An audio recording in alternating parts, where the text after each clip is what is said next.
awal bermula ketika Asep sedang jalan-jalan pagi, menemukan mobil mewah, dan Asep pun berusaha masuk ke dalam mobil itu. Asep pun mencongkel pintu mobil mewah tersebut. Lalu Asep masuk ke dalam mobil itu. Asep pun beraksi dan mengeluarkan alat-alat ajaibnya. Tak berlangsung lama, Asep pun berhasil mengeluarkan mesin musik mobil mewah itu dan memasukkannya ke dalam tas ajaib punya Asep. Asep tidak puas sampai di sana. Asep mencoba mencari-cari barang berharga lainnya. Mungkin dia berharap menemukan sebongkah berlian atau segepok uang di dalam mobil mewah itu. Namun, Asep pun menemukan kaca panon yang sangat bagus. Dan Asep pun berpose di depan cermin dengan kaca panon itu.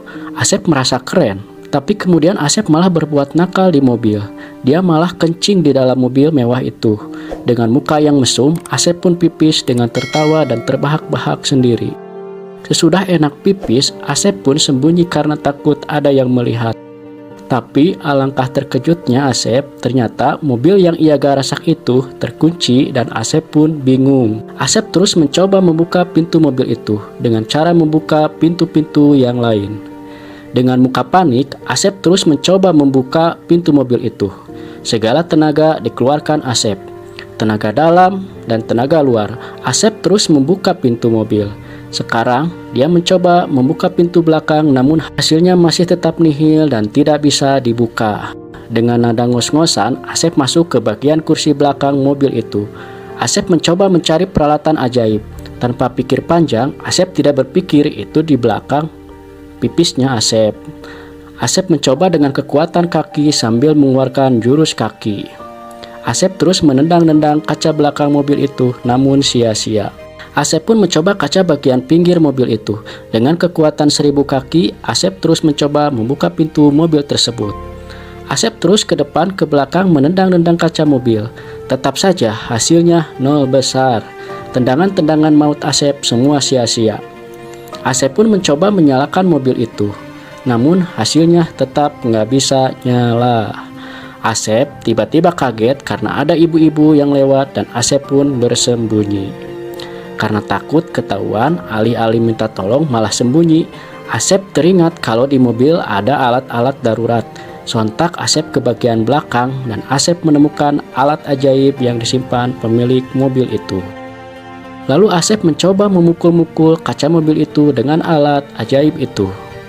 Asep terus memukul berniat supaya kaca mobil itu pecah dengan tenaga dalam Asep. Tapi kaca mobil itu bukannya pecah, malah Asep yang kecapean dan ngos-ngosan. Asep pun beristirahat sejenak. Selanjutnya, Asep mencoba memukul-mukul bagian pintu mobil. Asep terus memukul pintu mobil sampai bagian besi pintu mobil pun sedikit rusak. Dengan sedikit tenaga dalam Asep, Asep pun mencoba membuka besi-besi bagian pintu mobil itu.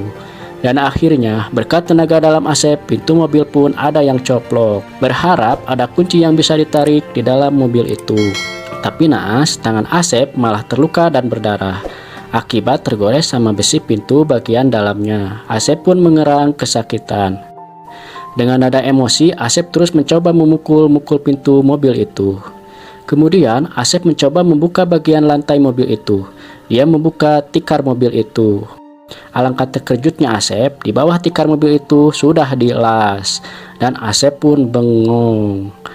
Asep lalu mencoba membuka tas ajaib yang dibawa Asep. Lalu Asep mengeluarkan senjata andalannya. Asep pun mencoba menembak kaca bagian depan mobil itu. Dan peluru dari senjata Asep malah terpental ke belakang dan mengenai lutut Asep. Asep pun teriak kesakitan. Darah pun bercucuran dari lutut Asep. Asep terus teriak dan mencoba menahan sakit lutut tersebut.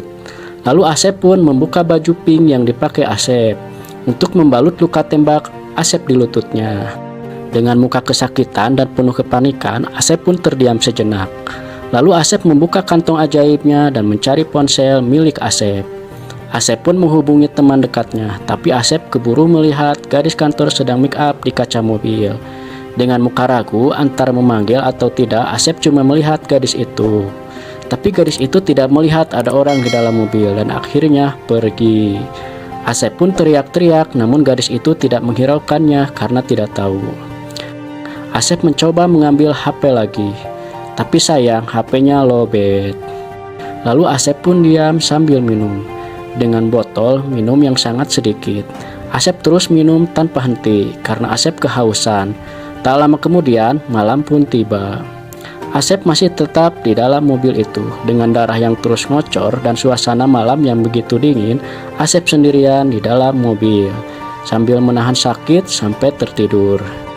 Pagi pun tiba. Asep terbangun dan minum sisa semalam yang hanya tinggal setetes lagi. Asep pun kehausan.